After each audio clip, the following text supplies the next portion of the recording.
சமூகம் எனக்கப்பா, நீங்க போதும். அப்பாவை நேசித்து சொல்லுங்க, நீங்க போதும். குழந்தை தன்னுடைய தாயை பார்த்து அம்மாவான்னு சொல்லி கூப்பிடுவது சொல்லுங்க, நீங்க போதும் ஏசப்பா, உங்க சமூகம் எனக்கப்பா. எத்தனை இன்பமே உமது சமூகமே, எத்தனை உமது சமூகமே. சொல்லுங்க, என்னோட உள்ளமும் உடலுமே, என் உள்ளமும் உடலுமே உமக்கா ஏங்குதே. இந்த உள்ளமும் உடலுமே ஐயா உமக்கா ஏங்குதே. சொல்லுவீங்களா? நீங்க போதும், நீங்க போதும் ஏசப்பா, உங்க சமூகம் எனக்கப்பா, நீங்க போதும் ஏசப்பா.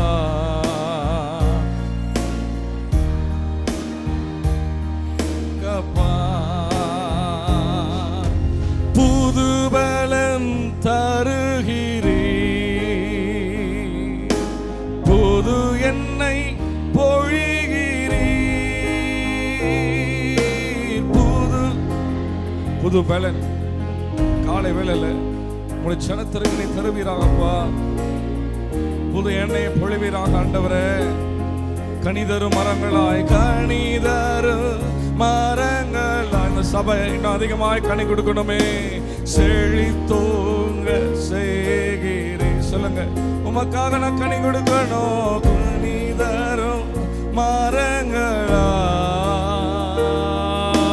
செழித்தோ செய்கிறேன்.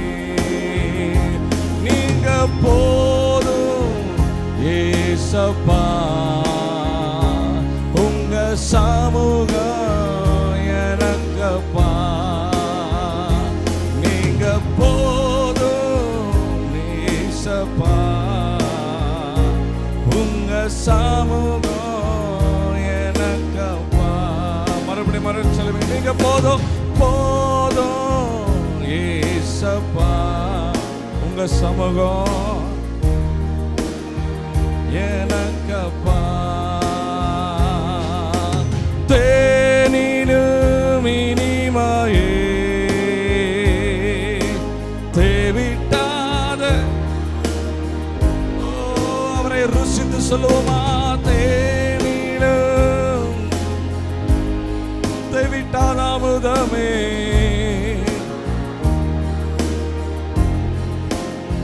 தேடியும் கிடைக்காத, கேடியும் கிடைக்காது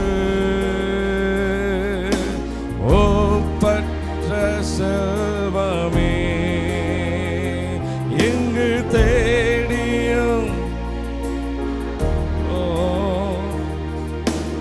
ஒப்பற்ற செல்வமே.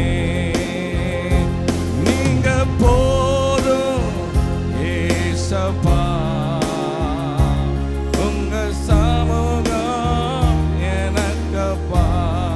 என்னை தாழ்த்துகிறேன் ஆண்டவரே, போதும், நீங்க போதும், நீங்க போதும், நீங்க போதும்.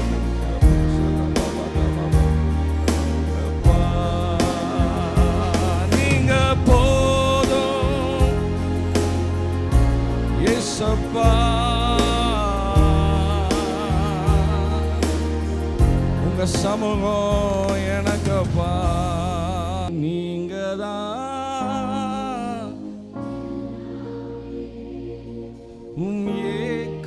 ஏக்கம்தான். ஒருமித்து சொல்லுவோமா? நீங்க தான் எல்லாமே.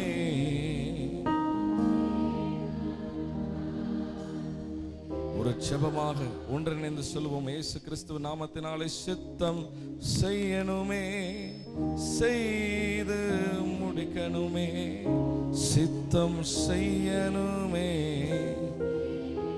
செய்து முடிக்கணுமே. தகப்பனே, அன்றைக்கு மோசே உங்களுடைய பிரசன்னத்தில் வரவழைத்து ஆண்டவரே கர்த்தர் சத்தியங்களை வெளிப்படுத்தினீரப்பா. அதே போல உங்களுடைய பிரசன்னத்தில் நின்று கொண்டிருக்கிற எங்களுக்கு இந்த பாக்கியத்தை நீங்கள் தந்தீங்களே.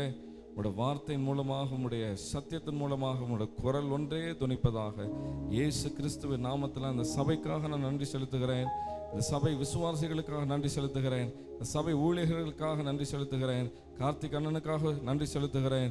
எல்லோரும் மூடி மறைத்து பாதுகாத்து கொள்ளும் இயேசு கிறிஸ்துவின் நாமத்தில் நல்ல பிதாவே, ஆமென். மத்தேயு 21 அதிகாரம் 13 வசனத்தை நாம் வாசிக்க கேட்போம். என்னுடைய வீடு ஜெப வீடு எனப்படும் என்று எழுதியிருக்கிறது, நீங்களோ அதை கல்லர் குகையாக்கினீர்கள் என்றார். அதை கல்லர் குகையாய் ஆக்கினீர்கள். நீங்களோன நீங்கள், அதாவது ஜனம், மனுஷர்கள் அநேகர் தங்களுடைய சுயத்திற்காக, பிழைப்புக்காக ஊழியம் செய்கிறவர்கள், இல்ல ஏதோ ஏனோ தானோன்னு சொல்லி கர்த்தரை தங்களுக்காக, தங்களுடைய பிரயோஜனத்திற்காக, தங்களுடைய லாபத்திற்கு மாத்திரமே தேவனை தேடுகிறவர்கள் என்ன செய்துட்டாங்களா, இந்த ஜெப வீட்டை என்ன பண்ணிட்டாங்க, கல்லர் குகையா மாற்றிட்டாங்க.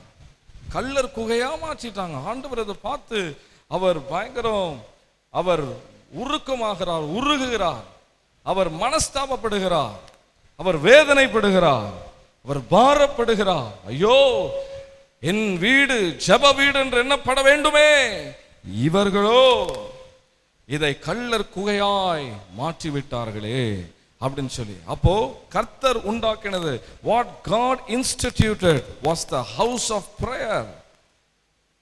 ஜெப வீடாக தான் கர்த்தர் சபையை, ஆலயத்தை ஏற்படுத்தினார். ஆனா மனிதர்கள் இந்த ஜெப வீடை என்னவா மாத்திட்டாங்கன்னு சொன்னா, கல்லர் குகையாய் மாற்றி விட்டார்கள். கல்லர் குகையா மாற்றி விட்டார்கள். அப்ப இந்த வசனத்தை அப்படியே நான் தியானிக்க கர்த்தர் சில வசனங்களை காட்டி கற்றுக் கொடுத்து கொண்டு இருந்தார். ஏசாயா 56 அதிகாரம் 7 வசனத்தை நாம் வாசிக்கும் பொழுது, ஏசாயா 56 அதிகாரம் 7 வசனம், நான் என் பரிசுத்த பர்வதத்திற்கு கொண்டு வந்து என் ஜெப வீட்டிலே அவர்களை மகிழ பண்ணுவேன். என் ஜெப வீட்டில் அவர்களை மகிழ பண்ணுவேன். ஜெப வீட்டில் என்ன இருக்குது? மகிழ்ச்சி இருக்குது. ஜெப வீட்டில் என்ன இருக்குது? சந்தோஷம் இருக்குது. என் ஜெப வீட்டுக்கு அவர்களை அழைத்து கொண்டு வந்து, அந்நியர்களை, மற்றவர்களை நான் அழைத்து கொண்டு வந்து, கர்த்தருக்கு புறம்பாய் இருக்கிறவர்களை அழைத்து கொண்டு வந்து அவர்களை மகிழ பண்ணுவேன். அப்புறம் வாசிங்க, அவர்களுடைய சர்வாங்க தகனங்களும் அவர்களுடைய பலிகளும் என் பலிபீடத்தின் மேல் அங்கீகரிக்கப்பட்டிருக்கும். என்னுடைய வீடு சகல ஜனங்களுக்கும் ஜெப வீடு எனப்படும். சகல ஜனங்களுக்கும். அப்போ இத்தனை நாள் இந்த வசனத்தை நான் எப்படி புரிஞ்சுக்கிட்டேன் தெரியுமா? ஒருவேளை நீங்க வேற மாதிரி புரிஞ்சிருக்கலாம். நான் எப்படி புரிஞ்சிருக்கேன்னா, ஜெப வீடு கல்லர் குகை அப்படின்ற இடத்தை தான் நான் நினைச்சுக்கிட்டு இருந்தேன். ஆனா ஆண்டவர் இடத்தை இங்க சொல்லல, அங்க இருக்கிற ஜனங்களை சொல்லுகிறார். அல்லேலூயா. ஜெப வீட்டுல ஜெபிக்கிறவங்க இருக்கிறாங்க, கல்லர் குகைகளை திருடர்கள் இருக்கிறாங்க. இந்த நபர்களை தான் இது குறிக்குது. இந்த கல்லர்கள் இந்த ஜெப வீட்டுக்கு வந்தாங்கன்னா கெடுத்துருவாங்க. ஆனா இந்த ஜெப வீட்டில் இருக்கிறவங்க கல்லர் குகைக்கு போனா மாத்திடுவாங்க. அல்லேலூயா. கர்த்தர் இதை ஜெப வீடா வச்சிருக்கிறார். அல்லேலூயா. கல்லர் குகைகளை போல சில இடம் இருந்தாலும் அங்க சென்று ஜெபத்தின் மூலமாக அல்லேலூயா ஜெப வீடுகளாய் மாற்றும்படி தான் கர்த்தர் உங்களை தெரிந்து கொண்டிருக்கிறார். கரங்களை உயர்த்துற அல்லேலூயா சொல்லுங்க பார்ப்போம். இடம் இல்லை, இது ஜெப வீடு, இது கல்லர் குகை. இந்த இடம் நமக்கு முக்கியம். ஆண்டவர் சொல்றாரு, இடத்தை பத்தி ஆண்டவர் பேசலாம், அங்கக்குள்ள இருக்கிற ஜனங்களை தான் ஆண்டவர் பேசுறார். இங்க இருக்கிற ஒரு காலத்துல அங்க 1 ராஜாக்கள் 8 அதிகாரத்துல தான் நம்ம பார்க்க போகிறோம். அங்க இருக்கிறவர்களை கர்த்தர் என்ன செய்தார்னா, ஜெபிக்கிறவர்களாக கர்த்தர் வைத்தார், தகன பலிகளை செலுத்துகிறவர்களாக கர்த்தர் வைத்தார், கர்த்தரோட முகத்தை தேடுகிறவர்களாக கர்த்தர் வைத்தார், விண்ணப்பிக்கிறவர்களாக கர்த்தர் வைத்தார். அதனாலதான் அது ஜெப வீடாக இருந்தது. ஆனா காலம் சென்று அதே ஜெப வீட்டுக்குள்ள கல்லர்கள் உள்ளே வந்து அதை என்னவா மாத்திட்டாங்கன்னு சொன்னா, கல்லர் குகையாக மாற்றி விட்டார்கள். அப்ப கர்த்தர் இந்த அப்போஸ்தல அக்கினி ஐக்கிய சபையை எப்படியாக அழைத்திருக்கிறார் என்று சொன்னா, ஜெப வீடு. இந்த ஜெப வீட்டுல கர்த்தர் நம்மளை எப்படியாக வைத்திருக்கிறான்னு சொன்னா, ஜெபிக்கிறவர்களாக கர்த்தர் வைத்திருக்கிறார். அப்ப நீங்க ஜெபிக்க என்ன பண்ணுவீங்க? கர்த்தர் உங்களை பல இடங்களுக்கு கர்த்தர் உங்களை அனுப்பி, பல இடங்களுக்கு இங்க இருக்கிற வாலிபர்களை உருவாக்கி அனுப்பி, பல இடங்களுக்கு இங்க இருக்கிற ஜெபத்தின் மூலமாக வல்லமை சென்று, எங்கெல்லாம் ஜெப வீடு கல்லர் குகைகளாக இருக்கிறதோ அதை எல்லாவற்றையும் கர்த்தர் ஜெப வீடுகளாக, ஜெபிக்கிறவர்களாக கர்த்தர் மாற்ற போகிறாராக. எரேமியா 7ஆம் அதிகாரம் 10ஆம் வசனத்தையும் 11ஆம் வசனத்தையும் நம்ம வாசிக்கும் பொழுது, எரேமியா 7ஆம் அதிகாரம் 10ஆம் வசனம் 11ஆம் வசனம். கல்லர் குகைனா வேற இடம் நினைச்சுக்காதீங்க. அவங்க என்ன பண்ணிட்டாங்க? தேவனுடைய ஆலயத்தை தான் கல்லர் குகையாக மாற்றிட்டாங்க. அப்ப அங்க இருக்கிற ஆட்கள் ஒண்ணு வெளியேற்றப்படணும், இல்ல அவங்க மாற்றப்படணும். அப்படி மாற்றப்பட்டுட்டா அந்த கல்லர் குகை கர்த்தர் மறுபடியுமாக ஜெப வீடாக மாற்றி விடுவார். ஆமென். சத்தமா சொல்லுங்க ஆமென். வாசிக்க கேட்போம். பிற்பாடு வந்து என் நாமம் தரிக்கப்பட்ட இந்த ஆலயத்தில் எனக்கு முன்பாக நின்று இந்த அருவருப்புகளும் எல்லாம் செய்வதற்காக விடுதலை பெற்றிருக்கிறோம் என்று சொல்வீர்களோ? என் நாமம் தரிக்கப்பட்ட இந்த ஆலயம், என் நாமம் தரிக்கப்பட்ட இந்த ஆலயம் உங்கள் பார்வைக்கு கல்லர் குகையாயிற்றோ? கல்லர் குகையாயிற்றோ? இதோ நானும் இதை கண்டேன் என்று கர்த்தர் சொல்லுகிறார். இதை சொல்லுகிறார். ஹல்லேலூயா. அந்த 9ஆம் வசனத்தை வாசிங்க. மைக்க கீழே வைக்காதீங்க. சொல்ல வாசிங்க. 9ஆம் வசனத்தை வாசிங்க. நீங்கள் திருடி கொலை செய்து விபச்சாரம் பண்ணி பொய்யானையிட்டு பாகாலுக்கு தூபம் காட்டி நீங்கள் அறியாத அந்நிய தேவர்களை பின்பற்றி பிற்பாடு வந்து என் நாமம் தரிக்கப்பட்ட இந்த ஆலயத்தை யாரை குறிக்கிறார்? அந்த ஜனத்தை தான் குறிக்குது, ஒரு இடத்தை குறிக்குது. நான் இத்தனை நாளைக்கு ஒரு இடம் நினைச்சிட்டு இருக்கேன். ஆனா ஆண்டவர் இந்த வசனத்தின் மூலம் காட்டுகிறார், இப்படிப்பட்ட திருடர்கள், விபச்சாரம் செய்கிறவர்கள், கர்த்தருக்கு அருவருப்பான செய்கிறவர்கள், அசுத்தத்தில் வாழுகிறவர்கள், தங்களுடைய வயிற்றுக்காக பிழைப்பை தேடுகிறவர்கள் என்ன பண்ணாங்க? ஆலயத்திற்குள்ளாக வந்து அதை கெடுத்து போட்டார்கள். அப்பதான் ஆண்டவர் உங்களை பார்த்து கேட்கிறாரு, என் ஜெப வீடு உங்களுக்கு கல்லர் குகை ஆயிற்றோ? கல்லர் குகை ஆயிற்றோ? ஜெப வீடு, கர்த்தருடைய வீடு, அரசியல் பண்ணுகிறதுக்கு இடம் இல்லை, திருடுகிறதற்கு இடம் இல்லை, கர்த்தருக்கு விரோதமாய் வாழுகிற ஒரு இடம் இல்லை. கர்த்தருடைய வீடு ஜெப வீடு. ஆமென் சொல்லுவோம். அப்ப ஜெபிக்கிறவர்களை கர்த்தர் சபைக்குள்ள கொண்டு வரா. இயேசு கிறிஸ்து அன்றைக்கு எருசலேமுக்குள்ளாக அவர் சென்ற பொழுது அவர் ஆலயத்தை பார்க்கிறார். என் தகப்பனுடைய என் ஜெப வீட்டை கல்லர்கள், ஜெபிக்கிறவர்கள் உள்ள உட்காரணும்னு பார்த்தா உள்ள யார் இருக்கிறா? கல்லர்கள் உட்கார்ந்து இருக்கிறாங்க. கல்லர்கள். அதனாலதான் ஒரு சாட்டை எடுத்து அங்க இருக்கிற எல்லாவற்றையும் விளாசி போட்டு எல்லாவற்றையும் மாற்றினா, கவிழ்த்து போட்டார். எல்லா மேச்சைகள் எல்லாம் கவிழ்த்து போட்டார். He overturned, எல்லாவற்றையும் மாற்றி போட்டார். ஏன்னா ஜெபிக்கிறவங்க சபைக்குள்ள இருக்கணும், ஆண்டவருடைய முகத்தை பார்க்கிறவர்கள் சபைக்குள்ள இருக்கணும், கர்த்தரை ஆவியோடு உண்மையோடு கூட ஆராதிக்கிறவர்கள் கர்த்தருடைய சபையில் இருக்கணும்னு பார்த்தா உள்ள இருக்கிறவன் பூரா திருட்டு பயலுக, உள்ள இருக்கிறவன் பார்த்தா அரசியல் பண்ணுகிறவன், உள்ள இருக்கிறவன் பார்க்க போன எல்லாம் விபச்சாரம் செய்கிறவன் அப்படின்னு சொல்லி கர்த்தர் பார்த்து ஆவேசம் அடைகிறார். அங்க எல்லாரையும் வெளியேற்றுகிறார். வெளியேற்றி சொல்லுகிறார், என் வீடு ஜெப வீடு என்னப்படுவதாக. ஆமீன் சொல்லுங்க. இந்த சபை கர்த்தருடைய ஜெப வீடு. இது ஏன் ஜெப வீடா மாறினது தெரியுமா? ஜெபிக்கிறவர்கள் இந்த சபைக்குள்ள இருக்கிறீங்க, ஜெபிக்கிறவர்கள் இருக்கிறதுனால இது ஜெபிக்கிற வீடு. இப்ப ஒருவேளை இதே ஸ்ட்ரக்சர், இதே டிவி, இதே இது எல்லாம் இருந்துட்டு வேற ஒரு கல்லர் கூட்டத்திற்கிட்ட இது கொடுத்தீங்கன்னா இந்த வீட்டை எப்படி மாத்திருவாங்க? கல்லர் குகையா மாத்திருவாங்க. சோ இந்த ஸ்ட்ரக்சர், பில்டிங் இதெல்லாம் முக்கியம் இல்ல, இதுக்குள்ள யாரு இருக்கிறான்றதான் முக்கியம். கர்த்தர் இந்த சபைக்குள்ள ஜெபிக்கிறவர்களை வச்சிருக்கிறார் ஐயா, ஆராதிக்கிறவர்களை வச்சிருக்கிறார் ஐயா, துதிக்கிறவர்களை வச்சிருக்கிறார் ஐயா, கர்த்தருடைய இருதயத்தை பார்க்கிறவர்களாக வைத்திருக்கிறார் ஐயா. ஆண்டவர் என்னிடத்துல சொன்னாரு, இன்னைக்கு நிறைய பேர் என் கையை தேடிதான் வராங்க, என் முகத்தை தேடுகிறவர்களை ஏற்படுத்துன்னு சொல்லி கர்த்தர் சொன்னார். ஆமே, முகத்தை தேடினா ஆட்டோமேட்டிக்கா கர்த்தரோட காரம் உங்களை ஆசீர்வதிக்கணும். ஆனா இன்னைக்கு நிறைய பேர் அவரோட கையை தான் பார்க்கறாங்க. எத்தனையோ வீட்டுக்கு ஜெபிக்க கூப்பிடுறாங்க, எத்தனையோ வீட்டுக்கு போறோம், எத்தனையோ குடும்பத்துல போறோம், எத்தனையோ இடத்துக்கு கூப்பிடுறோம். அவங்க சொல்லுகிறதெல்லாம் அவங்களுடைய காரியமெல்லாம் கையை தான். கர்த்தர் எனக்கு இதை செய்யணும், கர்த்தர் எனக்கு இதை கொடுக்கணும், கர்த்தர் எனக்கு இதை பண்ணணும், கையை தான் பார்க்குறாங்க. ஆனால் ஆண்டவர் சொல்றாரு, என் கையை பார்த்து வருகிற கூட்டம் வேணாம், என் முகத்தை தேடுகிற கூட்டத்தை ஏற்படுத்துன்னு சொன்னார். ஹல்லேலூயா. இன்னைக்கு நமக்கு முக்கியம் அவரோட முகம். அவரோட முகம், அவரோட முகத்தை தேடும் பொழுது அவரோட கை ஆட்டோமேட்டிக்காக வேலை செய்யும். ஹல்லேலூயா. அப்ப இந்த ஜெப வீட்டை குறித்து நாம் பார்க்க போகிறோம். ஆண்டவர் இது ஒரு ஜெப வீடாக வைத்திருக்கிறார்.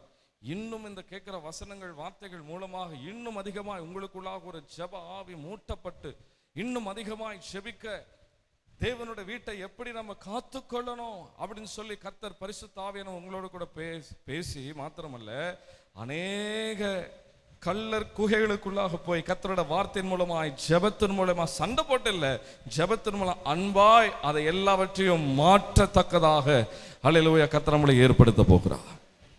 ஆமென். ஹல்லேலூயா. the house of prayer.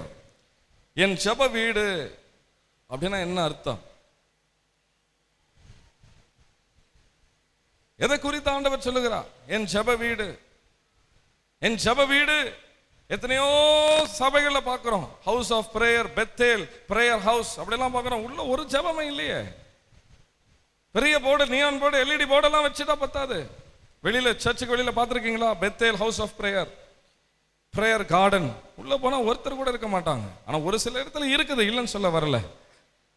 ஆனா என் ஜெப வீடு அப்படின்னு சொன்னா, அன்றைக்கு அந்த ஜெப வீட்டுல எப்படியெல்லாம் ஜெபிக்க, ஹல்லேலூயா, அன்றைக்கு சாலமன் கர்த்தருடைய சமூகத்துல சபையை ஆலயத்தை பிரதிஷ்டை பண்ணாரோ அந்த காரியத்தெல்லாம் நம்ம பார்க்க போகிறோம். அன்றைக்கு தேவனுடைய ஆலயத்துல, தேவனுடைய வீட்டில நடந்த ஒரு 12 காரியங்களை நம்ம பார்க்க போகிறோம். 1 ராஜாக்கள் 8ஆம் அதிகாரம் 29ஆம் வசனம் இருந்து அநேக காரியங்கள் பார்க்க போகிறோம். ஒரு 12 காரியத்தை நம்ம பார்க்க போகிறோம். முதலாவது தேவனுடைய ஜெப வீட்டுல என் நாமம் விளங்கும் ஸ்தலமா இருக்கும். அல்லேலூயா. தேவனுடைய ஜெப வீடு என்று எண்ணப்படுகிறதே, அந்த ஜெப வீட்டுல தேவனுடைய ஆலயத்துல கர்த்தருடைய நாமம் விளங்கும்.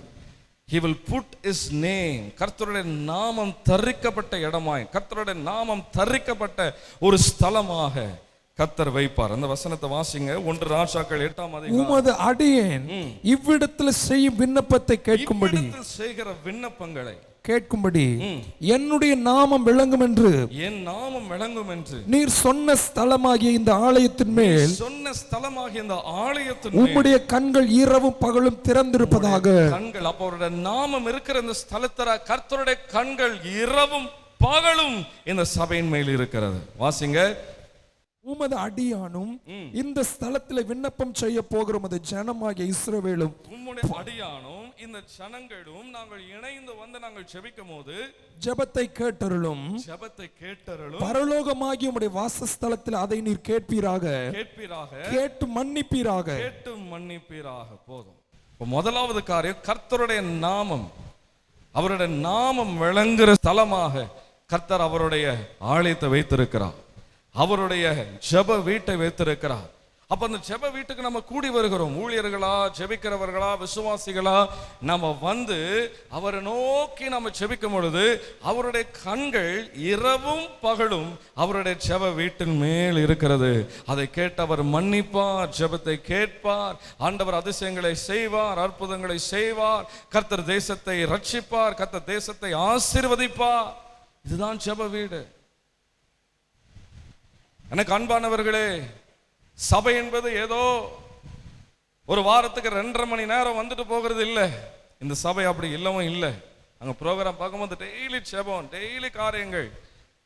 அதனால தான் ஆண்டவர் சொன்னார், this is a model church. Hallelujah. ஒரு மாடல் சர்ச். இப்படிதான் சர்ச் இருக்கணும். இது பார்த்தா அது இன்னும் அதிகமாக கர்த்தருடைய கண்கள் இரவும் பகலும் அவருடைய ஆலயத்தின் மேல் இருக்கிறது, அவருடைய ஜெப வீட்டின் மேல் இருக்கிறது. அப்ப இந்த ஸ்தலத்திலிருந்து நம்ம ஒரு காரியத்தை கர்த்தரிடத்தில் ஏறெடுக்கும் பொழுது, ஜெபிக்கும் பொழுது, ஆண்டவரே என்னை ரட்சிங்கப்பா, ஆண்டவரே என்னை பலப்படுத்துங்கப்பா. நேற்று தினத்துல கர்த்தர் அவருடைய சித்தத்தின்படி ஜெபிக்க ஒரு 25 காரியங்கள் கர்த்தர் பேசினார். ஆண்டவரே நான் இடைவிடாம ஜெபிக்கணும்ப்பா, ஆண்டவரே நான் மாம்சத்துல வாழக்கூடாது, நான் ஆவியின் சிந்தை உடையவளாக இருக்க வேண்டும் ஆண்டவரே அப்படின்னு இந்த ஜெப வீட்டிலிருந்து விண்ணப்பங்களை ஏறெடுக்கும் போது கர்த்தர் உடனே பதில் தருவார். ஹல்லேலூயா. தேவனுடைய ஜெப வீட்டில் கர்த்தருடைய நாமம் விளங்கும். இரண்டாவதாக நீதிமானுக்கு நீதி.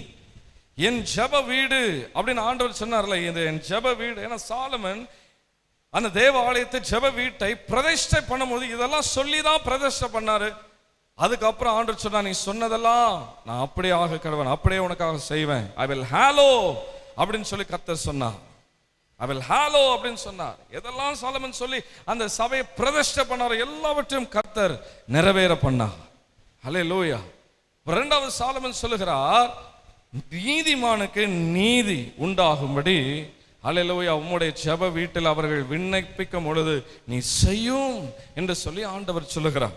வாசிங்க 32ஆம் வசனம், 1 ராஜாக்கள் 8ஆம் அதிகாரம் 32வது வசனம். அப்பொழுது பரலோகத்திற்கிற தேவரீர் கேட்டு, தேவன் கேட்டு, துன்மார்க்கனுடைய நடக்கை அவன் தலையின் மேல் சுமர பண்ணி அவனை குற்றவாளியாக தீர்க்கவும், அவனை குற்றவாளியாக தீர்க்கவும், நீதிமானுக்கு அவனுடைய நீதிக்கு தக்கதாக செய்து, நீதிமானுக்கு அவனுடைய நீதிக்கு தக்க செய்து, அவனை நீதிமானாக்கவும் தக்கதாய், அவனை நீதிமானுக்கு தக்கதாய் உமது அடியாரை நியாயம் தீர்ப்பீராக. நியாயம் தீர்ப்பீராக.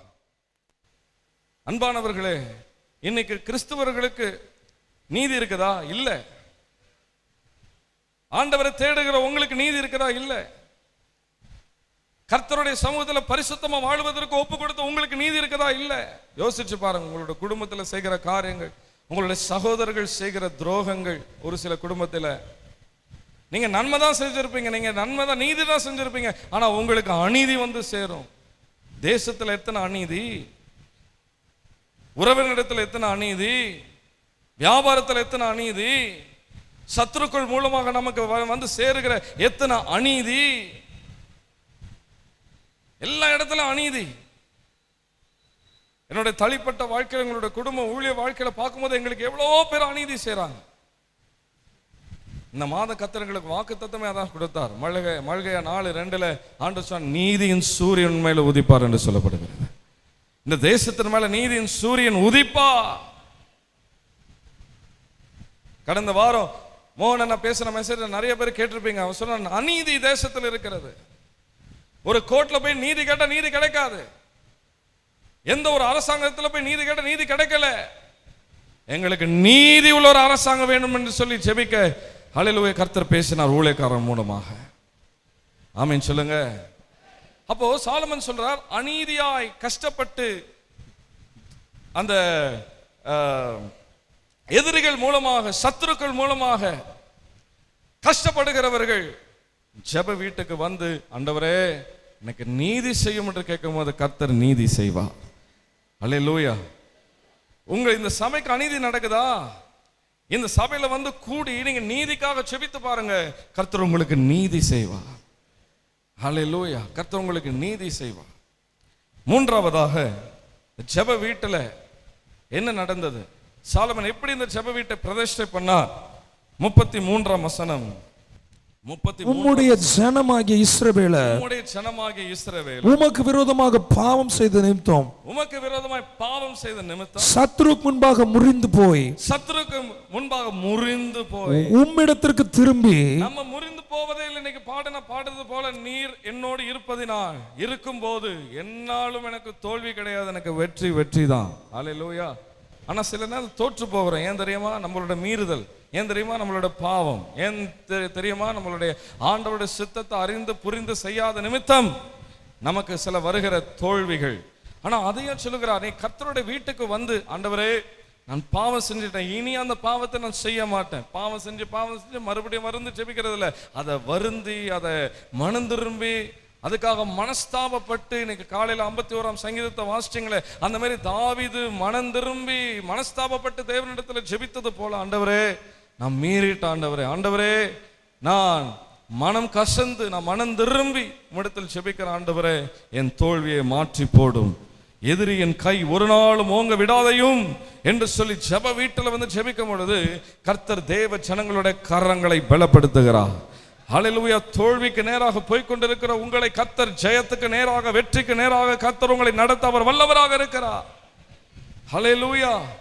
ஜெப வீட்டுல வரும்பொழுது கர்த்தருடைய சமூகத்தில், ஆண்டவரே நான் பாவம் செய்து விட்டேன், ஆண்டவரே நான் மீறுதல் செய்து விட்டேன், ஆண்டவரே பரிசுத்த ஆவியானவர் என்னோடு கூட பேசியும் உணர்த்தியும் நான் அதுக்கு விரோதமாய் செய்து விட்டேன், என்னை மன்னித்தருளும் ஆண்டவரே. இனி என் கை குறுகி போகாதபடிக்கு, இனி நான் தோல்வி அடையாதபடிக்கு, என் சத்துருவின் கை இனி ஓங்காதபடிக்கு கர்த்தர் தாமே எனக்கு மன்னிப்பு தாரும் ஆண்டவரே என்று சொல்லி ஜெபிக்கும் பொழுது கர்த்தர் அந்த காரியத்தை, சூழ்நிலை அப்படியே மாற்றி போடுவார். உங்களை ஜெயமாய் மாற்ற ஆரம்பிப்பார். உங்களுடைய எதிரிய சத்துருவை தோற்கடிக்க செய்வார். ஜெப வீட்டில் வந்து ஜெபிக்கும் பொழுது. ஆமென். இதுக்கு தான் ஜெப வீடு கர்த்தர் கொடுத்திருக்கிறேன். ஜெப வீட்டில இருந்து கர்த்தருடைய சமூகத்தில் இருந்து, ஆண்டவரே என்னுடைய சத்துருக்கு முன்பாக நான் தோற்று போக கூடாது, இந்த தேசத்துல சத்துரு ஜெயம் எடுக்க கூடாது, இந்த தேசத்துல எங்களுடைய பட்டணத்துல எங்களுடைய பகுதியில சத்துரு ஜெயம் எடுக்க கூடாது. எங்களை மன்னித்தருளுங்க ஆண்டவரே, எங்களை மன்னித்தருளுங்க ஆண்டவரே அப்படின்னு சொல்லி நாம் ஜெபிக்கும் பொழுது கர்த்தர் அதை கேட்டு நம்மளை மன்னித்து ஜெய பாதையில கர்த்தர் நம்மளை நடத்துகிறார். நான்காவதாக 35வது வசனத்தை வாசிங்க. அவர்கள் உமக்கு விரோதமாய் பாவம் செய்ததினால் வானம் அடைப்பட்டு மழை பெய்யாதிருக்கும் போது, வானம் அடைப்பட்டு மழை பெய்யாம இருக்கும் போது, அவர்கள் இந்த ஸ்தலத்துக்கு நேராக விண்ணப்பம் செய்து, ஸ்தலத்துக்கு நேராக விண்ணப்பம் செய்து, நம்ம சொல்ற இன்னைக்கு ஸ்தலத்தில் இருந்து ஜெப வீட்டுல இருந்து அவருக்கு நேராக நம்ம விண்ணப்பிக்கும் பொழுது கர்த்தர் வானத்தை திறப்பார். கர்த்தர் தேசத்துல நன்மையை செய்வார். ஹல்லேலூயா. ஆமென். மறுபடியும் நீங்க மறந்துடக்கூடாது. ஆகவே நான் ஒரு 12 பேரை கேட்டேனே பிரதர், முதல்ல தம்பி வாங்க, ஒருத்தர் வாங்க. ஸோ நமக்கு நல்லா புரியும்படியாக ஜெப வீட்டுல கர்த்தர் எப்படியெல்லாம் கண்டினியூஸா அந்த ஜெபங்கள் இப்படின்னு இல்லைங்க, கண்டினியூஸா அந்த ஜெபங்களை ஏறெடுக்கும்படியாக முதல் காரியம் ஜெப வீட்டில் என்ன இருந்தது? அதுக்குள்ள மறந்துட்டீங்களா? நாமம் விளங்கும் ஸ்தலம். ஜெப வீட்டில் என்ன இருக்குது? கர்த்தருடைய நாமம் விளங்கும் ஸ்தலம். ரெண்டாவது வாங்க. ரெண்டாவதுல என்னது? நீதிமானுக்கு. ஜெப வீட்டில் இருந்துகிட்டு அநீதி செய்கிறவனுக்கு இல்லை, ஜெப வீட்டில் இருந்து நீதிமானுக்கு ஆண்டவர் என்ன செய்கிறாரா? நீதி செய்கிறார். அல்லேலூயா. நீதிமானுக்கு நீதி செய்கிறார். மூணாவது என்ன? இப்படி வாங்க லைனா வாங்க. ஓகே. சத்துருக்கு முன்பாக நீங்க விழுந்து போயிருக்கலாம் உங்களோட பாவத்து நிமித்தமாக. ஆனா ஜெப வீட்டில் வந்து நம்ம மனம் திரும்பி இனி செய்யாதபடிக்கு கர்த்தருடைய சமூகத்தில் நம்மளை தாழ்த்தி ஒப்பு கொடுத்து அர்ப்பணிக்கும் பொழுது ஆண்டவர் மறுபடியும் உங்களோட கையை ஓங்க பண்ணுவார். கர்த்தர் உங்களை ஜெய பாதையில கர்த்தர் உங்களை நடத்துவா. ஜெப வீட்டில் விண்ணப்பிக்கும் பொழுது. நான்காவதாக என்ன? வானம் அடைக்கப்பட்ட பொழுது. இப்போ நம்ம தமிழ்நாட்டில் நான் நினைக்கிறேன் இப்படி தான் இருக்குது, மழையே இல்லை. ஃப்ளைட்டில் நான் இன்னைக்கு வரும்போது இங்கே தூத்துக்குடிக்கு நேற்று வரும்போது பார்த்தா ஃபுல்லாக வறட்சி. சென்னையில் சொல்கிறாங்க இன்னும் கொஞ்ச நாளுக்கு மேலே தண்ணி கிடையாது, எல்லாம் ஏரியா வத்தி போயிருச்சு. வானம் எப்படியா இருக்குது? அடைக்கப்பட்ட சூழ்நிலை. நம்ம தேவ ஜனங்களாக ஜெபிக்கிறவர்களாக நம்ம சபைக்குள்ளே வந்து ஜெப வீட்டில் இருந்து ஆண்டவரே வானத்தை திறந்தருளும், எங்களோட பாவத்தை மன்னித்தருளும், வானத்தை திறந்தருளும் என்று சொல்லி ஜெபிப்பதற்கு தான் கர்த்தர் ஜெப வீட்டை கொடுத்திருக்கிறார். அல்லேலூயா. சொல்ல மாட்டேங்கிறீங்க? ஆமென். தேசத்தின் நிலைமையை பாருங்க, வறண்டு போயிருக்கிறது, மழையே இல்லை. 2-3 வருஷமா மழையே இல்லை. அப்படியே கொஞ்ச நேரம் வருது, அப்புறம் போயிடுது. எல்லா ஏரியும் காஞ்சு கொண்டிருக்கிறது. சென்னையில பல பகுதியில் மழை தண்ணி இல்லை. 800 அடி 900 அடி 1200 அடி போர் போட்டு நோண்டினாலும் தண்ணி வரமாட்டேங்குது. திருநெல்வேலியில பல பகுதியில் தண்ணி இல்லை. அப்படிப்பட்ட சூழ்நிலைகள் இருக்கும் போது ஜெப வீட்டில் ஜெபிக்கிற நான் கர்த்தரை நோக்கி ஆண்டவரே வானத்தை திறந்தருளும், தேசத்தின் பாவங்களை மன்னித்தருளும் என்று சொல்லி ஜெப வீட்டில இருந்து ஜெபிக்கும் பொழுது கர்த்தர் அதை கேட்டருளி ஹல்லேலூயா கர்த்தர் வானத்தை திறந்து போடுவா. ஹல்லேலூயா. பாருங்க, ஏப்ரல் மாசம் அடிக்கிற வெயிலா இது. மே மாசத்துல அடிக்க மாதிரி மார்ச் மாசத்துல அடிக்குது, ஏப்ரல் மாசத்துல அடிக்க, மார்ச் மாசமே ஆரம்பிச்சிருச்சு வெயில். தாங்க முடியல. வெயில்ல இருந்து விவசாயம் செய்கிறவர்கள் கூட சொல்றாங்க என்னால முடியல, இந்த வெயில் தாங்க முடியல. கன்ஸ்ட்ரக்ஷன் கம்பெனியில் உள்ள லேபர்ஸ்லாம் வந்து சொல்றாங்க, எங்களால் ஸ்டீலை பிடிச்சி அடிக்க முடியல சார், நைட்டு தான் ஸ்டீலை பிடிச்சி கம்பி கட்டணும், அப்படி வெயில் அடிக்குது, மழையே இல்லை, வறண்டு போன பூமியை போல, ஒரு பாலைவனத்தை போல தமிழ்நாடு மாறிக்கொண்டிருக்கிறதே. ஜெப வீட்டில் இருக்கிற தேவ ஜனமே, கர்த்தரை நோக்கி வானம் திறந்தருளும் என்று சொல்லி நாம் ஜெபிக்கும் பொழுது கர்த்தர் அதை கேட்டருளுவா. அதை கேட்டறிந்த அந்த வசனத்தை வாசிங்க. அதுல 2 காரியத்தை கர்த்தர் செய்கிறாரா. முதல்ல 36 மன்னிக்கிறார், 36 இன்னொரு பின்பகுதியை வாசிங்க. அவர்கள் நடக்க வேண்டிய நல்வழி அவர்களுக்கு போதித்து, நல்வழி அவர் போதித்து. இந்த சூழ்நிலை ஆண்டவர் என்ன செய்வார் தெரியுமா? நம்ம அவரை நோக்கி ஜெபிக்கும் போது நம்ம நடக்க வேண்டிய வழி அவர் காட்டுவார். ஏன்னா நட சரியாதனால தான் வானம் அடைக்கப்பட்டிருக்குது.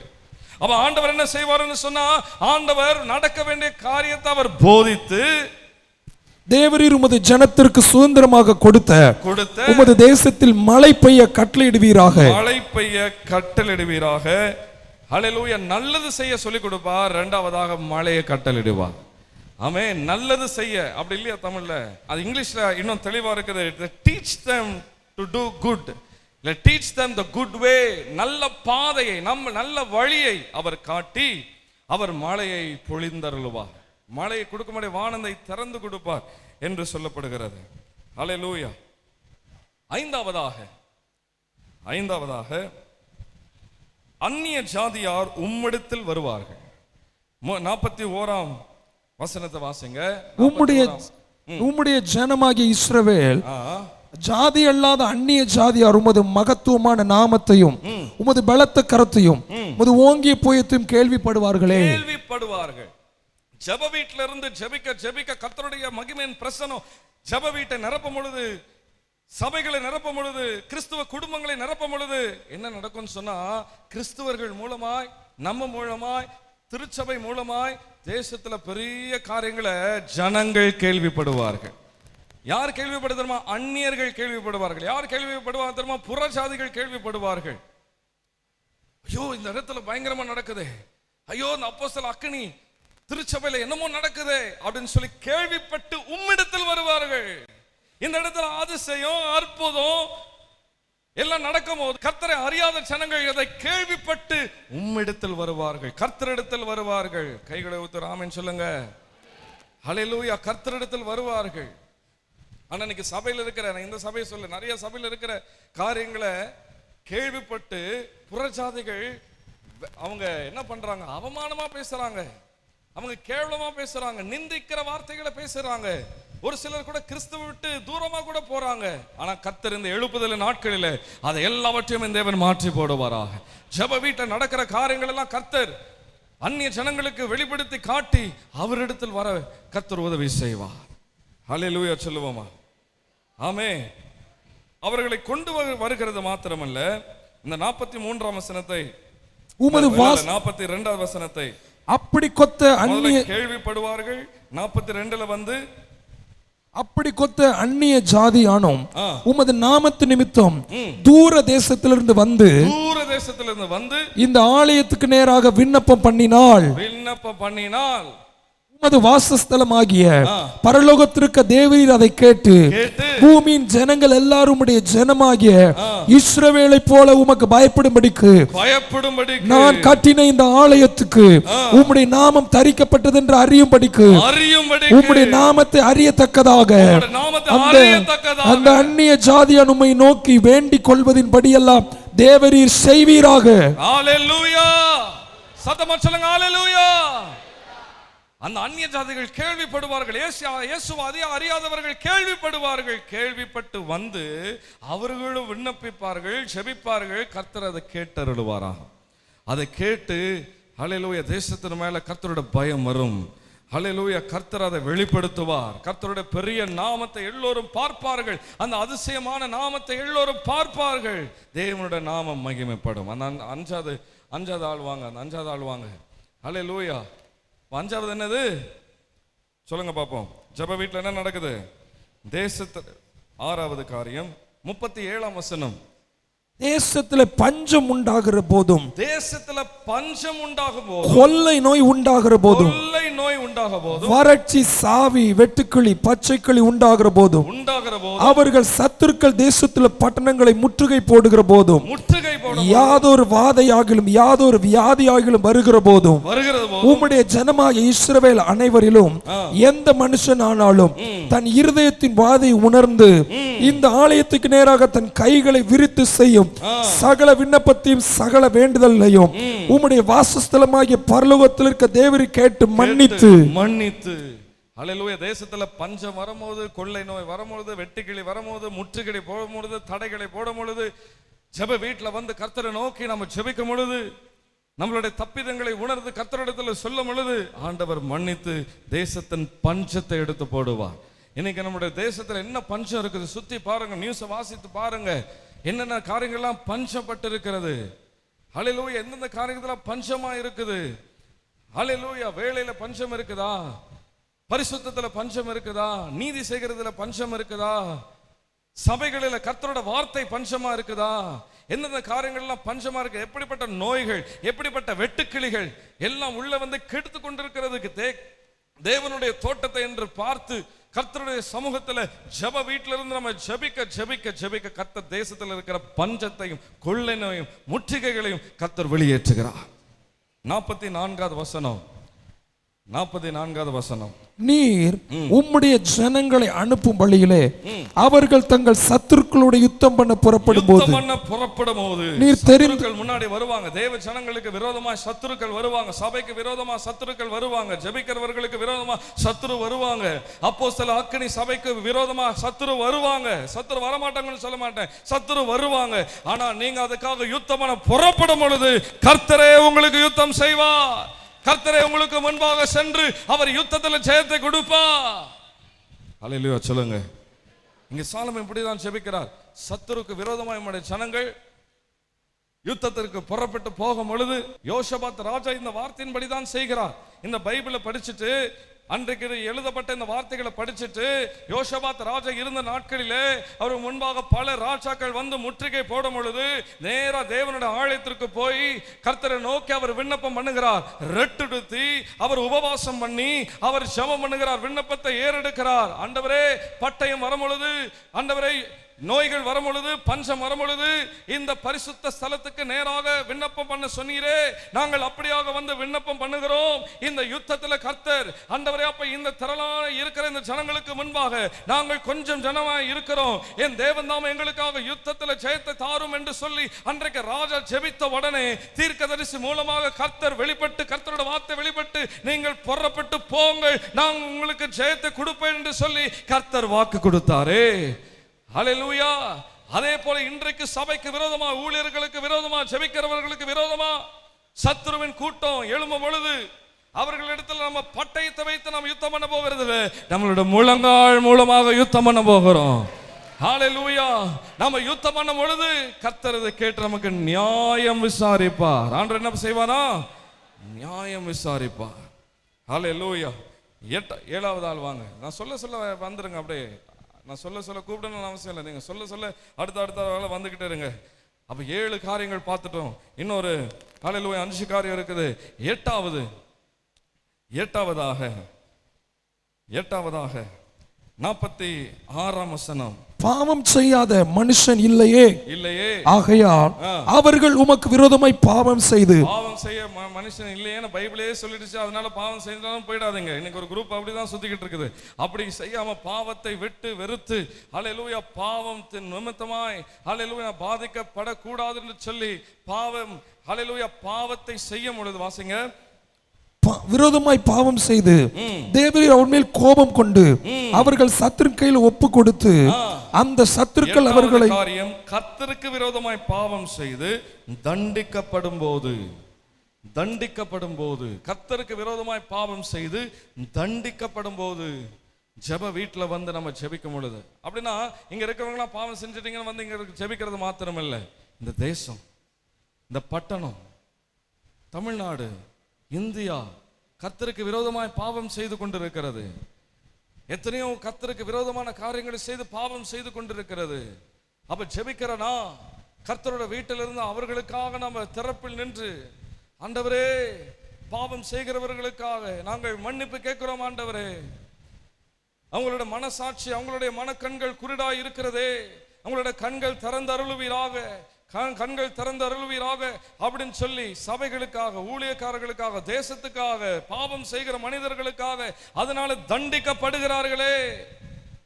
பொள்ளாச்சி சம்பவம் போல எத்தனையோ சம்பவங்கள் நம்மளுடைய பட்டணத்தில் வந்திருக்கிறது. ஏன் தண்டனை? ஏன் சாபம்? ஆனா நாம் ஜெப வீட்டில் இருந்து நாம் நேரத்தை வீணடிக்காமல் கர்த்தரை நோக்கி, ஆண்டவரே நாங்கள் பாவம் செய்து விட்டோம் என்று சொல்லி நம்மை அடையாளப்படுத்தி, தானியேலை போல, தானியேல் 9ஆம் அதிகாரத்தில் வாசிக்கும் பொழுது தானியேல் தன்னை அடையாளப்படுத்துகிறான். ஆண்டவரே நான் பாவம் செய்து விட்டேன். தானியேல் எங்க பாவம் செஞ்சார்? ஆனா அவர் தன்னை அடையாளப்படுத்துகிறார். நாங்கள் பாவம் செய்து விட்டோம், எங்களை மன்னியும் என்று ஜெப வீட்டில் வந்து ஜெபிக்கும் போது ஆண்டவர் பாவத்தை மன்னித்து, ஹல்லேலூயா, ஆண்டவர் பாவத்தை மன்னித்து, ஹல்லேலூயா, கர்த்தர் தேசத்தில் ஒரு ரட்சிப்பை கொடுப்பாராக. 47 அவர்கள் சிறைப்பட்டு போகிற தேசத்தில் தங்களில் உணர்வடைந்து மனம் திரும்பி நாங்கள் பாவம் செய்து அக்கிரமம் பண்ணி, repenting, கர்த்தருடைய ஹல்லேலூயா வீட்டில, தேவனுடைய திருச்சபையில, ஜெப வீட்டில இருந்து மனம் திரும்பி கர்த்தரை நோக்கி, ஆண்டவரே ஹல்லேலூயா நாங்கள் பாவம் செய்து விட்டோம், நாங்கள் மனம் திரும்புகிறோம் என்று சொல்லி தேவனை நோக்கி அபயமிடும் பொழுது, தேவனை நோக்கி ஜெபிக்கும் பொழுது, ஹல்லேலூயா கர்த்தர் எல்லாவற்றையும் மாற்றி போடுவா. 9வது காரியம் 58வது வசனத்தை நம்ம வாசிக்கும் பொழுது, நம்முடைய இருதயத்தை அவரிடத்தில் சாய பண்ணுவதற்கு ஜெபிக்க வேண்டும். கர்த்தரோட வார்த்தையை கர்த்தர் அவருடைய ஜெப வீட்டில் ஹல்லேலூயா தொனிக்க பண்ணி, கர்த்தரோட வார்த்தைகள், கர்த்தருடைய பிரமாணங்கள், கர்த்தருடைய சத்தியத்தை அவர் தொனிக்க செய்து, ஹல்லேலூயா கர்த்தரோட வார்த்தையை நமக்கு கற்றுக் கொடுத்து, நம்மளுடைய இருதயத்தை என்ன பண்றானா அவர் மேல் சாய, ஹல்லேலூயா சாய் அவர் என்ன பண்றாரு? ஸ்தோத்திரம். அவரிடத்தில் சாயம் பண்ணும்படியாக, நம்மளுடைய இருதயத்தை சாய்வதற்காக நம்மை செபிக்க அர்ப்பணிக்க கர்த்தர் வார்த்தைகள் மூலமாய் நம்மளை இடைப்படுகிறார். ஆமென். மறுபடியும் வாசிங்க 58வது வசனம். நாம் அவருடைய வழிகளில் எல்லாம் நடக்கிறதற்கும், அவர் நம்முடைய பிதாக்களுக்கு கட்டளையிட்ட அவருடைய கற்பனைகளையும் அவருடைய கட்டளைகளையும் அவருடைய நியாயங்களை கை கொள்ளுகிறதற்கு. ஜெப வீட்டில் என்ன இருக்குது? கட்டளைகள். ஜெப வீட்டில் என்ன இருக்குது? நியாயங்கள். ஜெப வீட்டில் என்ன இருக்குது? சொல்லுங்க. ஜெப வீட்டில் என்ன இருக்குது? அவருடைய பிரமாணங்கள், சாட்சிகள், கர்த்தரோட வார்த்தை, சத்தியம் ஜெப வீட்டில் இருக்குது. இந்த சபையில் என்ன இருக்குது? சொல்லுங்க வாய்களை திறந்து. சபையில் என்ன இருக்குது? கர்த்தரோட வார்த்தை. சபையில் என்ன இருக்குது? கர்த்தரோட சத்தியம். சபையில் என்ன இருக்குது? கற்பனைகள். ஹல்லேலூயா. இதுக்கெல்லாம் நம்மளுடைய இருதயங்களை சாய்த்து, நம்மளுடைய இருதயத்தை உயர்த்த, ஹல்லேலூயா கர்த்தரை நோக்கி உயர்த்த ஜெப வீட்டில் கர்த்தர் நம்மளை அழைத்து கொண்டு வந்திருக்கிறார். 10வது காரியம் 2 நாளாகமம் 5:6.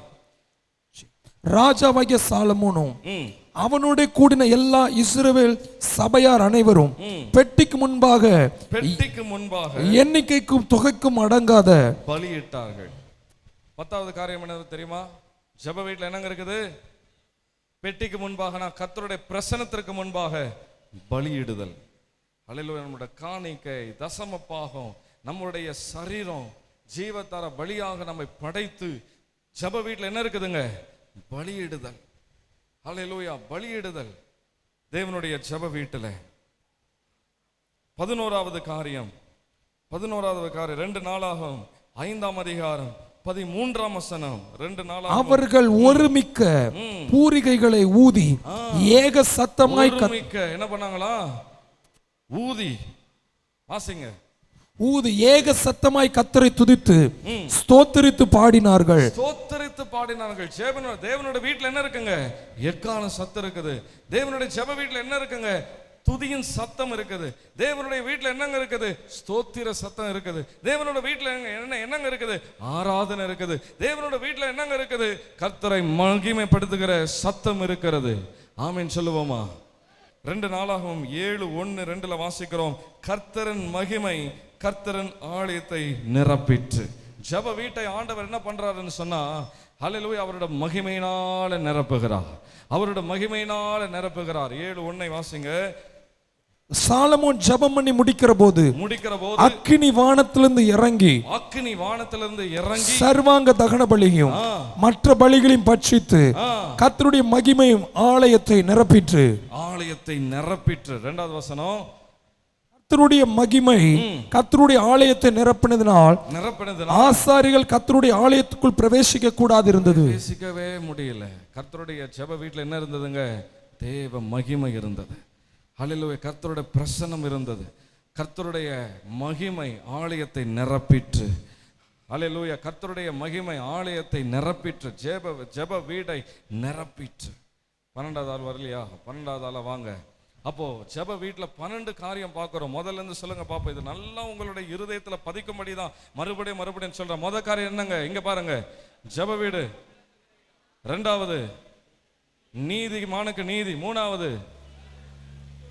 நாலாவது, அஞ்சாவது, ஆறாவது, ஏழாவது, எட்டாவது. மைக்ல சொன்னீங்கன்னா நல்லா இருக்குமே. எட்டாவது, ஒன்பதாவது, நம்மளுடைய இருதயத்தை அவரிடத்துல சாய பண்ணுகிறார். அவரோட வார்த்தை கொடுத்து, பிரமாணத்தை கொடுத்து, சாட்சிகளை கொடுத்து, வசனத்தை கொடுத்து, சாட்சியின் வசனங்களை கொடுத்து நம்மளுடைய இருதயங்களை அவர் மேல என்ன பண்றாரு? ஜெப வீட்டுல சாய பண்ணுகிறார். நம்மளுடைய சுயத்தையோ, நம்மளுடைய பலத்தையோ, நம்மளுடைய பணத்தையோ, நம்மளுடைய செல்வாக்கையோ சாயாமல் கர்த்தரை சாயத்தக்கதாக ஜெப வீட்டுல கர்த்தர் நம்மை இருதயத்தை உருமாற்றுகிறார். அப்ப 9வது காரியம் என்னங்க? நம்முடைய இருதயத்தை சாய பண்ணுகிறார். அவர் நிமித்தமா அவருக்கு ஏதுவாக சாய பண்ணுகிறார். 10வதாக, பெட்டிக்கு முன்பாக பலி. பெட்டிக்கு முன்பாக பலி, தேவனுடைய சமூகத்துக்கு முன்பாக பலி. 11வது, எக்கால சத்தம். துதித்தார்கள், ஸ்தோத்தரித்தார்கள். ஹல்லேலூயா. துதித்தார்கள், ஸ்தோத்தரித்தார்கள், பாடினார்கள், ஏக சத்தத்தோடு கூட கர்த்தரை மகிமைப்படுத்தினார்கள். 12வது, மகிமையினால் நிரப்பினார். மகிமையினால் கர்த்தர் ஜெப வீட்டை மூடினார். இதையெல்லாம் ஆண்டவர் இத்தனை வருஷமா தேவனுடைய ஆலயத்துல ஜெப வீட்டுல பார்த்துட்டு, இப்ப திடீர்னு எருசலேமுக்கு இயேசு கிறிஸ்து போய் அந்த வீட்டை பார்க்கும்போது, இங்க நீதிமானுக்கு நீதி இல்லை, ஜெபம் இல்லை, தேசத்துக்காக ஜெபம் இல்லை, பாவத்துக்கு மனம் திரும்புதல் இல்லை, துதி இல்லை, பாடல் இல்லை, உண்மை இல்லை, இருதயம் தேவனை நோக்கி பார்க்காம உலகத்தை நோக்கி பார்த்துட்டு இருக்குது. இதெல்லாம் பார்த்துட்டு தான் அவர் சொல்றாரு, ஜெப வீட்டை என்னப்பா பண்ணிட்டீங்க நீங்க? கல்ல குகையா மாத்திட்டீங்களே. ஜெபிக்கிறவன்லாம் வெளியில போயிட்டான், திருடனவனும் மற்றவனும் உள்ள வந்துட்டான், ஜெபிக்காதபடி ஆராதிக்காதபடி மாத்திட்டான். இதுக்கு முன்னாடி நடந்தது உங்களுக்கு தெரியுமா? அங்க ஆசாரிப்பு கூடாரத்திலிருந்து அந்த பெட்டி அப்படியே சாமியல் நாட்களில் வந்து கொண்டிருந்த பொழுது அங்க ஒரு கூடாரம் இருந்துச்சு. அந்த கூடாரத்துல பெட்டி இல்லை, பிரசன்னம் இல்லை, ஆனா ஆராதனை போயிட்டே இருக்குது.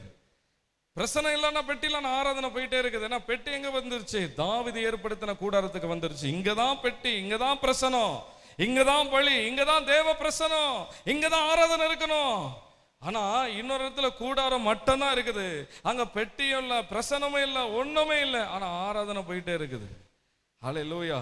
இப்படிப்பட்ட சூழ்நிலையில கிறிஸ்து இயேசு அன்றைக்கு வந்து அவர் எல்லாவற்றையும் மாற்றி போட்டது போல மத்தேயு 21ஆம் அதிகாரம் 12ஆம் வசனத்தை நாம் வாசித்து அதை போல கர்த்தர் நம்மை நடத்தி இப்படிப்பட்ட காரியங்களை ஹல்லேலூயா கர்த்தர் நம்மை மாற்றும்படியாக தான் நம்மை தெரிந்து கொண்டிருக்கிறார். இயேசு தேவாலயத்தில் பிரவேசித்து ஆலயத்திலே விற்கிறவர்களும் கொல்லுகிறவர்களுமாகிய யாவரையும் வெளியே துரத்தி காசுக்காரருடைய பலகைகளையும் புறா விற்கிறவர்களின் ஆசனங்களையும் கவிழ்த்து போட்டார். எல்லாரும் சொல்லுங்க, என்ன பண்ணாரு? கவிழ்த்து போட்டார். எந்தெந்த சபையெல்லாம், எந்தெந்த குடும்பங்கள் எல்லாம், எந்தெந்த கிறிஸ்தவர்கள் எல்லாம் ஹல்லேலூயா தங்களுடைய ஜீவியத்தை, தங்களுடைய வாழ்க்கையை, தங்களுடைய ஊழியத்தை, தங்களுடைய சபையை அவங்க கல்லர் குகையாக வைத்திருக்கிறார்களோ, ஆண்டவர் உங்களையும் இந்த சபையை அழைக்கிறார். எதற்கு தெரியுமா? கவிழ்த்து போட. இங்கிலீஷ்ல இன்னொரு டிரான்ஸ்லேஷன்ல போடப்பட்டிருக்கிறது, he overturned the tables என்று இருக்கிறது. எதெல்லாம் தலை கீழா இருக்குதோ கீழே கர்த்தர் மேலே கொண்டு வர போகிறார். ஹல்லேலூயா. எதெல்லாம் மேலே இருக்க வேண்டியதெல்லாம் கீழே இருக்குது, கீழே இருக்க வேண்டியதெல்லாம் மேலே இருக்குது. ஆண்டவர் எல்லாத்தையும் மாற்ற போகிறார். உங்களை கொண்டு மாற்ற போகிறார், என்னை கொண்டு மாற்ற போகிறார். ஹல்லேலூயா. இது தேவனின் ஜெப வீடு என்று எண்ணப்படுவதாக. இது தேவனின் ஜெப வீடு என்று எண்ணப்படுவதாக. ஹalleluya. அந்த பிள்ளைகளுக்காக கரங்களை தட்டுவோமா? இந்த 12 காரியங்கள் உங்களுடைய இருதயத்துல ஹalleluya விதைக்கப்படுவதா.